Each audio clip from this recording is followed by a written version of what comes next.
Hey, I heard the feedback that the videos are much better than just pictures of notes. So I wanted to make a video to go over these notes. Make sure you copy them down first. There are pictures of them in Canvas, but let's talk about this. So anytime in algebra that you have two sets of data, okay, it doesn't matter if it is rooms and TVs, if it is left side of the paper and right side of the paper, anything that you have that's two sets of data being kind of compared side by side, it is considered a relation.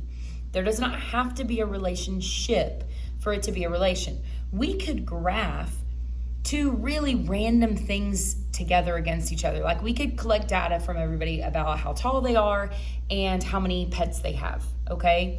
If I can compare those two things as an X and a Y, it's a relation, even if they're not related, okay?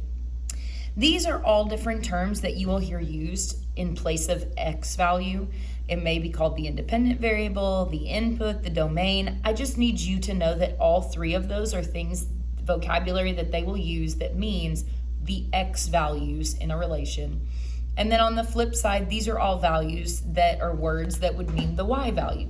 So dependent variable. Instead of the input, you'd have the output. Instead of domain, you'd have range. And these are things we're going to dedicate some real time to later on.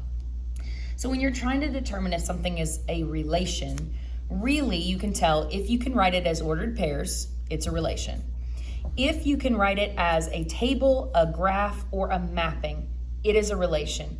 Even if there's not a pattern, okay? 100, 95, 80, 50, that's not a pattern happening there. All right, it's just a random decreasing situation. That is still a relation, okay? Even this one, it's completely random, just random numbers paired up. We don't have any knowledge of what it means. It's a relation because you have X values and Y values. I can graph it as an X and Y graph. I can graph it, or I can do the mapping. The way the mappings work is it's all your X values in order, all your Y values in order. And then the arrows are actually indicating what matches up. So in a table, they're all side by side. It's nice and organized. In a mapping, they have to draw these arrows to kind of show that, oh, 0 goes to the 100 and 1 goes to the 95 and so on, okay? Mappings have a good use, which I'll get to in just a minute, but you don't see them just real often. So all of these are different representations of the same relation. All of these are different representations of the same relation. And then I could write it as ordered pairs as well. 6, 4, 3, 2, 7, 3, 6, 1, okay? So that's relations. It's basically almost everything we do in algebra. If you can put it on a table, it is a relation, okay? So now let's talk about this function part on the back. Functions in algebra, the definition of that is it's a type of relation, okay? So like relation is the overall, function is some of those. So like these, everything's a dog, and then some dogs are poodles. That's how function is, okay? A function is a type of relation where every X value or input or domain has exactly one Y value or output or range. So we kind of compared here. If you've watched Friends, you know Joey, Ross, and Chandler, and Phoebe, Monica, and Rachel. And initially, when we looked at this in class, we didn't have Joey and Phoebe connected. We said, well, Joey dated Rachel, Ross dated Rachel, and Chandler dated Monica, okay? This is a mapping of this situation, okay? Again, try to ignore that's not there. And so it is a relation because I have input, output, I have X values and Y values, okay?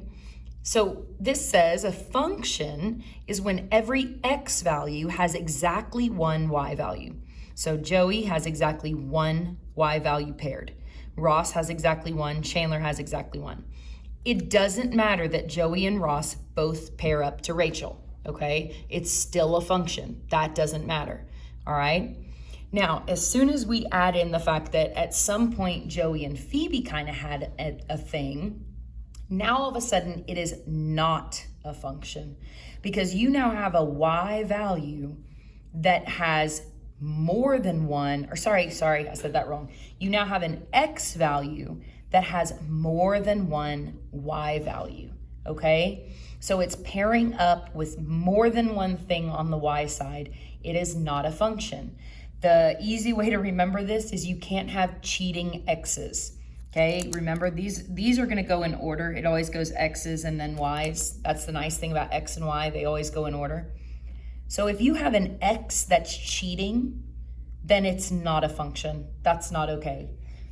Cheating wise, Rachel's not a problem. Okay, Rachel can be paired up with Joey and Ross. It doesn't matter. It's whether the Joey having two pairs is the issue, okay? So this is not a function. Now, the other good example to look at is a phone keypad, okay? So here is a fake phone keypad. Let me zoom out just a little bit. And here's how we did this in class. If I give you a letter, you're gonna tell me what number it pairs with. So if I give you the letter K, the number that would come out would be 5. There's no question. We all 100% agree that if I say K, you know I'm talking about 5 as its match, right? If I say X, its output would be 9. If I say Q, its output is 7. We did it in class with everybody answering at once, and so you could really hear that everyone was super clear on what the output was. There was only one output that matched up with a Q, and it was 7, okay? So when I give you the input of a letter and you give me the output of a number, it is a function. It functions very well. We could do that all day long and you would always get the answer right. If we flip it and I give you a number and now I want you to tell me what letter I'm thinking of, we're gonna run into an issue. So if my number is 6, what letter am I thinking of? Well, it could be M, it could be N, it could be O. When we did this in class, everybody was calling out different letters. It was these 3 letters, but there was no consensus on which letter was the output. So I had one input value, a 6, that there could be 3 different outputs for, okay? So if I said 4, it could be G, it could be H, it could be I.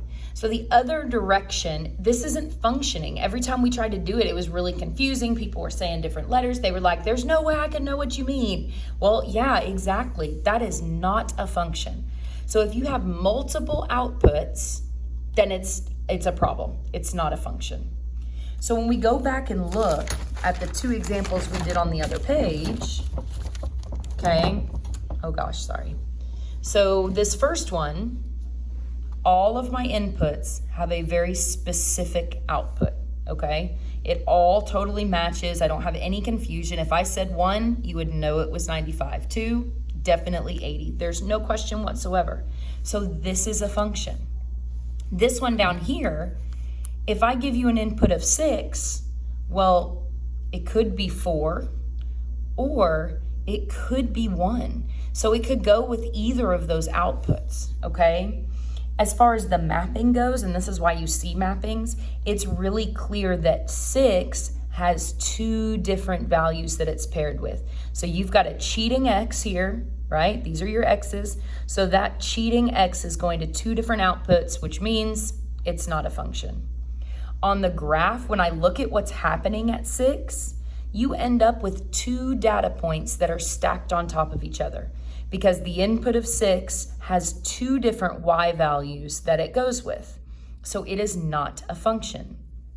This situation right here is where the vertical line test comes in. Notice you don't have any verticals happening in this graph. They're all slanted from one another. As soon as you get that vertical stack happening where there are 2 dots that are lined up on top of each other, like above each other, it's not a function anymore.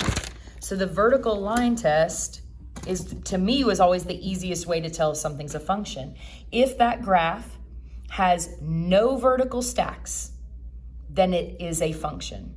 So if it has vertical lines, then it's not a function, okay? So then in class, we went through this real quick. Again, these are all relations, okay? I can tell they're all relations because I've got an X and a Y, an X and a Y, X and a Y, input and output, which is also an X and a Y. Anytime you've got a graph, Input, output, a table with X's and Y's is okay. Graph, graph, ordered pairs with X's and Y's is okay. Graph, graph, okay? They're all relations. But now the question is, which of those relations are functions? So if I'm looking for a vertical line, nothing is stacked vertically, nothing lines up vertically, nothing lines up vertically, nothing lines up vertically, then this is a function, okay? Vertical is bad. Horizontal, not an issue, doesn't matter. If I was to write ordered pairs for these, they would all have different x's, so you don't have any x values that are cheating, so it's totally allowed. This one, they would all have the same exact x value. Everywhere along this line has the same x value with different y values, so this is not a function, okay? The easier way to tell is it is literally a vertical line. Vertical lines are bad when it comes to functions. This circle here, well, this circle has vertical spots at multiple different places, right? Let me zoom in a little bit so you can really see what I'm doing. So here I've got those 2 points right there on my circle. They line up vertically. I've got points right on that axis that line up right on top of each other. So this circle is really just a string of dots all the way around, and you've got graph that is lined up vertically. Vertical is bad for functions, okay? This input-output mapping, you've got a 0 right here that's pairing up to 2 different outputs. That means this is not functioning. You got a cheating x in there. It's not a function. This next graph, I don't see anything that's stacking vertically, so it is a function, okay? Right here, I'm looking at x's. I don't have any cheating x's. Here's where it's unfair. The y's can cheat all they want. That 6 can be paired up with all 3 of those and it's not a problem. Function is very focused on the x values. None of them are cheating. It's a function, okay? From a table, it's kind of the same thing. I'm going to focus really on my x values. I don't have any cheating happening. -1 is only paired up there. 2 is only paired up there. 5 is only paired up there. So it is a function. This one, if all I'm looking at is that V right there, there's no vertical issues. So it is a function. Okay. Again, here, no vertical, so it is a function.